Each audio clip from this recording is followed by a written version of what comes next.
বড় হওয়াই দিচ্ছে না, তার আগেই মনে করো অর্ডার দিচ্ছে, ভাই আমার মুরগি আমাকে কিছু বাচ্চা দেন, কিছু বাচ্চা দেন, ওই কথা বাচ্চা দেন, ওই কথা বাচ্চা দেন, মানে খুবই চাহিদা।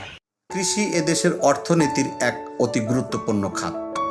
আমরা বলে থাকি কৃষি নির্ভর বাংলাদেশ। প্রত্যক্ষ বা পরোক্ষভাবে প্রায় সবাই কৃষির সঙ্গে জড়িত, তবে প্রতিনিয়ত আমাদের দেশে বেকারত্বের সংখ্যা বেড়েই চলেছে। সেই সংখ্যা কমাতে পারেন আপনি, আমি, আমরা সকলেই। আর সেই বেকারত্বের সংখ্যা কমাতেই আপনাদের পাশে আছি আমি, কামাল আহমেদ, এবং একটি নির্ভরযোগ্য কৃষি অনুষ্ঠান NEBD। আমাদের আজকের গন্তব্য পাঁচবিবি উপজেলায়। এই উপজেলাটি জয়পুরহাট জেলার সদর হইতে 11 কিলোমিটার দূরত্ব। উপজেলার আয়তন 278.53 বর্গ কিলোমিটার, যা 107.54 বর্গ মাইল। নির্বাচনী এলাকা জয়পুরহাট 1 আসন। হাটবাজারের সংখ্যা 21টি। দেখতে দেখতে আমরা গন্তব্যে চলে এসেছি। আজকের প্রতিবেদন এনামুল হক একজন কৃষক, 5-6 বছর যাবৎ সোনালী মুরগি, লেয়ার মুরগি ও পরিশেষে টাইগার মুরগি করে লাভবান। চলুন বিস্তারিত পুরো ভিডিওটি দেখি। আসসালামু আলাইকুম। ওয়ালাইকুম সালাম। ভালো আছেন? হ্যাঁ, ইনশাল্লাহ ভালো আছি। আপনার এই খামারের অভিজ্ঞতা কত বছর হলো? খামারের অভিজ্ঞতা আমার 5 থেকে 7 বছরতে আমি এই খামারের অভিজ্ঞতা। খামার করার আগেতেই আমি এই মুরগির সাথেই আমি জড়িত। অন্তত মুরগির সাথে আমার জড়িত অন্তত 15 বছর থেকে। কিন্তু এর সাথে আপনি কি করেন পাশাপাশি আমি করি এই যে কৃষি কাজ। আমার বাড়ির গরু আছে, বরকি আছে। বরকি বলতে ছাগল? ছাগল ছাগল ছাগল। আর কি আছে? বাড়িতে যে কবিতর আছে, কবিতর পুষি, আবার কবিতর আছে আমার বাসায়। কবিতর পুষি। দেশি কবিতর? হ্যাঁ, দেশি কবিতর। আমি ওই বিদেশিটা পালি না, দেশিটাতে আমার পোষে বেশি। আমার মাসে মাসে বাচ্চা দেয়, ডিম দেয় প্রতি মাসে মাসে। কবিতর? হ্যাঁ, কবিতর। আচ্ছা, এখন এই যে খামারের সাথে জড়িত 5-6 বছর হলো বললেন, শুরু করছিলেন কি দিয়ে? শুরু করছিলাম সর্বপ্রথম আগে সোনালী মুরগি দিয়ে। আচ্ছা আচ্ছা আচ্ছা। সোনালী দিয়ে করার পর ওই সময় ব্যবসা মনে করো সোনালীর মোটামুটি ভালো হচ্ছিল এবং ভালো ইনভেস্ট হচ্ছিল। তো মাঝখানে একটু একটু ব্যবসাটা একটুখানি খারাপের দিকে গেল, দেখতেছি যে খুব একটা ভালো হচ্ছে না। তখন ওটা আমি বাদ দিয়ে তখন কিছুদিন রেস্টে ছিলাম। থোয়ার পর এদের দেশে তো ভাইরাস করোনা যাওয়ার পরে থেকে তো তারপরে আমি ওই দেখলাম যে ফেসবুকে, ইন্টারনেটে দেখলাম যে টাইগার জাতের মুরগিটা আছে, এটা মুরগিটা নাকি খুবই ভালো এবং বড় হয়।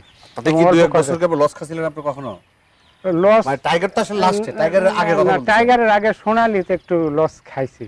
মাঝখানে উন্নত জাত করছিলাম, 2-3 চালান ব্রয়লার করেছি। ব্রয়লারে প্রথম 2 চালানে মোটামুটি আইছে, পরে চালানে যায় যখন লস খেলাম ওটা একেবারে বাদ দিলাম।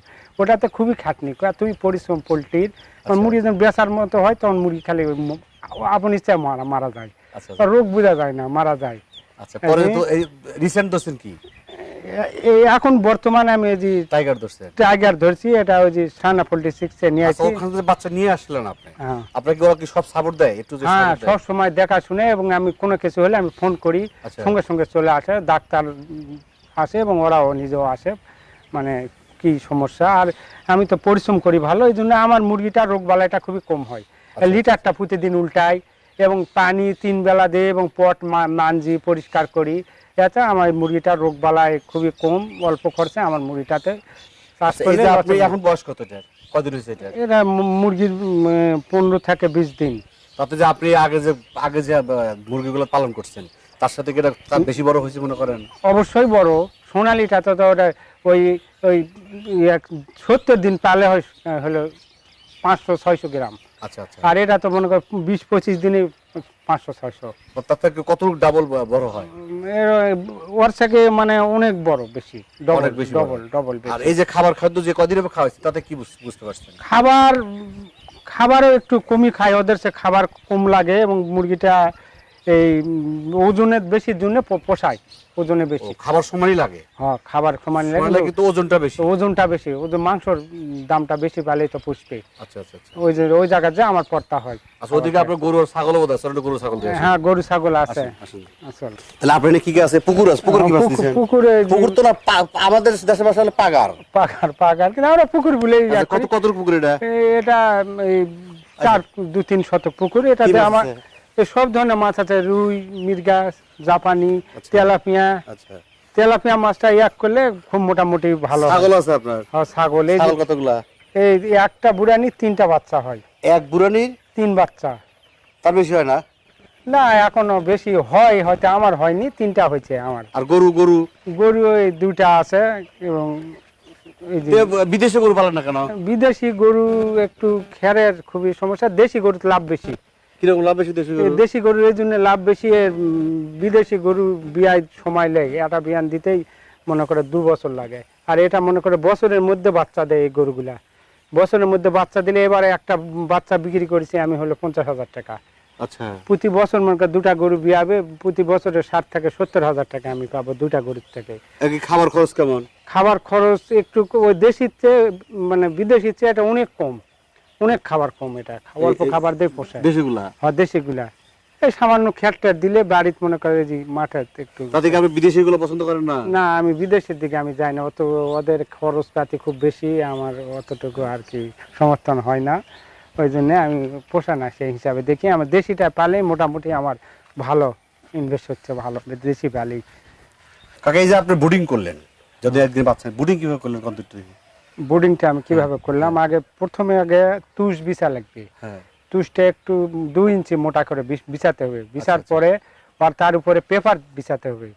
পেপার এই জন্য বিছাতে হবে যে ওই বাচ্চা, ওই একদিনের বাচ্চা ওই লাভি একটু কাঁচা থাকে, ওটা যদি পেপারের মধ্যে না থই তাহলে ওর তুষ ফুঁড়ে ঢুকবে, তুষ ফুঁড়ে ঢুকবে, ঢোকার পর হয়তো চোখের মধ্যে তুষ পড়বে, পরে চোখ কানা হবে এবং মুরগি কাটবে বাচ্চা। তখন ওই পেপার বিছালে জিনিসটা ভালো হলো। তখন পেপার বিছার পর ওই তখন ওই 100 বাল্ব উপরে লাগালাম, লাগে ঠিক বাচ্চার থেকে একটু আধ হাতের মতো উঁচা করি, একটু আধ হাতের মতো উঁচা করে দিলাম বুডিংয়ে। আর পার বুডিংয়ে 400 থেকে 500 বাচ্চা দেই, বেশি দেওয়া যায় না। মানে একটু তাপমাত্রা। টাইগার মুরগি বাচ্চা আনছিল কতগুলো? টাইগার মুরগি বাচ্চা আনছে 2000। এই যে আপনি যে 2000 মুরগি যে টাইগার নিয়ে আসছেন, হ্যাঁ জায়গা কতটুকু আছে আপনার এখানে? জায়গা স্কোয়ার জায়গাটা আমার, যাই হোক সঠিক আমার এটা একটু এখন খেয়াল নেই, হয়তো অনেক দিনের মাপ তো। আচ্ছা, তো জায়গাটা আমার সমস্যা হয় না, একটু ওই মুরগি বড় হলে একটু চাপ হলে আমি বাঁশ বাঁধে দেই। ও আচ্ছা আচ্ছা আচ্ছা, যখন বড় হয়ে যাবে তখন উপর দিয়ে বাঁশ দিয়ে বাঁশ দিবেন, দিলে ওই একটু এই ভালো হয়, প্রেসারটা কম হলো। প্রেসার কম হয়, মুরগি উঠানামা করে, এত মুরগিও মানে ব্যায়াম হয়, ভালো হয়। আচ্ছা আচ্ছা, ওই তখন ওই খাবারটা বুটিং করার পরে খাবারটা পেপারের মধ্যে ছিটে দেই, আচ্ছা। ছিটে দেওয়ার পর তারপর পানি দেই। তখন ওই পানির সাথে প্রথমে ওই স্যালাইন দেই, গ্লুকোজ দেই, যেহেতু বাচ্চাটা একটু খেতে আসে, তো একটু গ্লুকোজ স্যালাইন এটা দিই একদিন, দেওয়ার পর তারপরে তো সাদা পানি খেলার পরে তো ওই 7 দিন পর ওই ভ্যাকসিন করি, কেউ 5 দিন পরে করে, কেউ 7 দিন পরে করে। রানী খাতের একটা ভ্যাকসিন দিই, দেওয়ার পর 11 দিন পর যায় একটা গাম্বুরা দিই, দেওয়ার পর আর ভ্যাকসিন তেমন ওষুধ লাগে না। তারপরে স্বাভাবিক মতো মানে যে রোগ না দেখা গেলে ওষুধের কোনো প্রয়োজন নেই। মাটির উপরে দিছেন, এখন যে দিছেন ওটা তুষ, আমরা তুষ বলি। এটা কি ধানের তুষ দিছেন? ধানের তুষ, অরিজিনালি ধানের তুষ দেওয়া কিছু ধানের সাথে না, কিচ্ছু দেওয়া লাগে না। কত রূপ পর দিতে হয়? ওই আপনি দেখলেন পাতলা দিছেন কেন? পাতলাটা দেওয়ার কারণ এটাই যে মোটা দিলে গ্যাস হয়।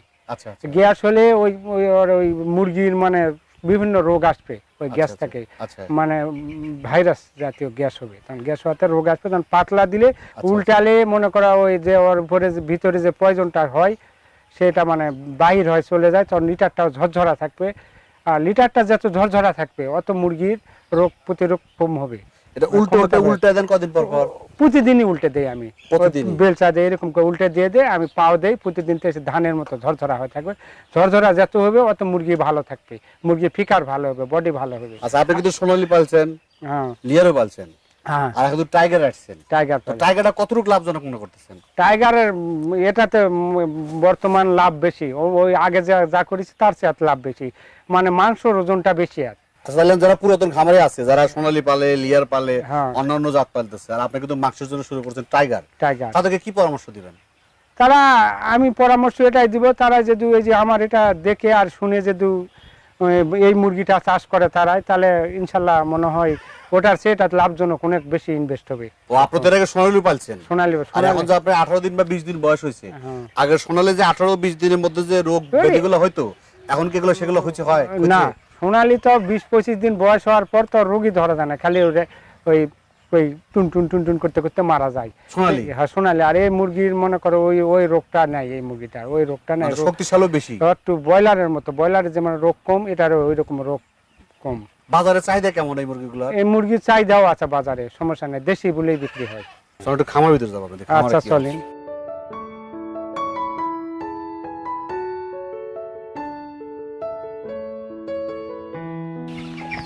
এই হলো খামারের গলি। হ্যাঁ এটা গুলি।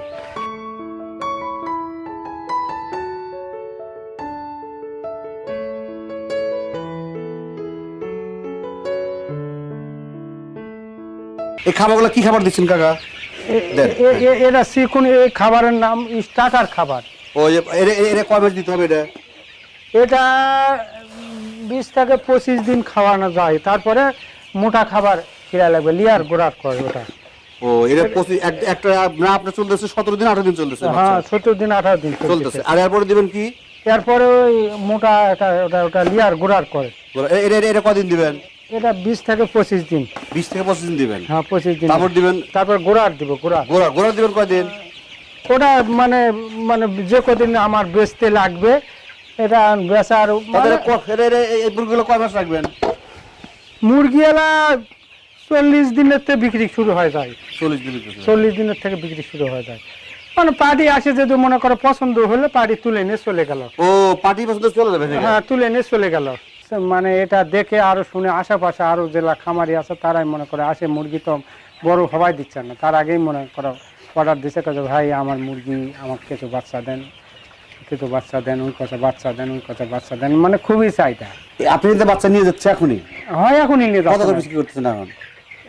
এখন এটা মুরগি 150-200, মানে যার কাছে যেমন পাওয়া যায়। ছোটগুলো বিক্রি করতেছেন? হ্যাঁ ছোটগুলাই বিক্রি করতেছি। ছোট বিক্রি করে লাভ হইতেছে? ছোট বিক্রি করার তো লাভ বেশি, তো লাভ বেশি তো ছোট মুরগি বিক্রি করা। তো গরু আছে, হ্যাঁ ছাগল দেখলাম, হ্যাঁ ছাগল, আবার কচু গাছও আছে। কচুরা আছে, কচুর লতা তৈরি করেন? হ্যাঁ কচুর লতা। আপনার পরিকল্পনা কি আছে বলুন দেখি? পরিকল্পনা কি আছে আপনার? পরিকল্পনা এটাই, মানে যতদিন আল্লাহ হায়াত হইছে, মানে যাতে যেন ভালোভাবে ছেলে মেয়েগুলো মানুষ করতে পারি, এটাই সবচেয়ে বড় কথা। পরিশ্রম করলে লস নাই, পরিশ্রম করলে লস নাই, পরিশ্রম না করলে লস। পরিশ্রম করতে হবে, পরিশ্রম করতে হবে। তো ঠিক আছে কাকা, ভালো থাকেন। আচ্ছা, সুন্দর কথা বলছেন। আসসালামু আলাইকুম। সালাম। প্রিয় দর্শক দেখেন, উনি একটা কথা বলছে, আমরা যে যাই করি না কেন, আপনি মুরগি খামার করি, হাঁসের খামার করি, কচুরলতা করি, ছাগল করি, গরু করি না কেন, উনি একটা কথা বলছেন যে পরিশ্রম করলে কিন্তু লাভ আসবে। পরিশ্রম করবেন না, লাভ আসবে না। প্রিয় দর্শক আজকের মতো এখানে শেষ করছি। সবাই ভালো থাকেন, সুস্থ থাকেন, সুন্দর থাকেন। খোদা হাফেজ।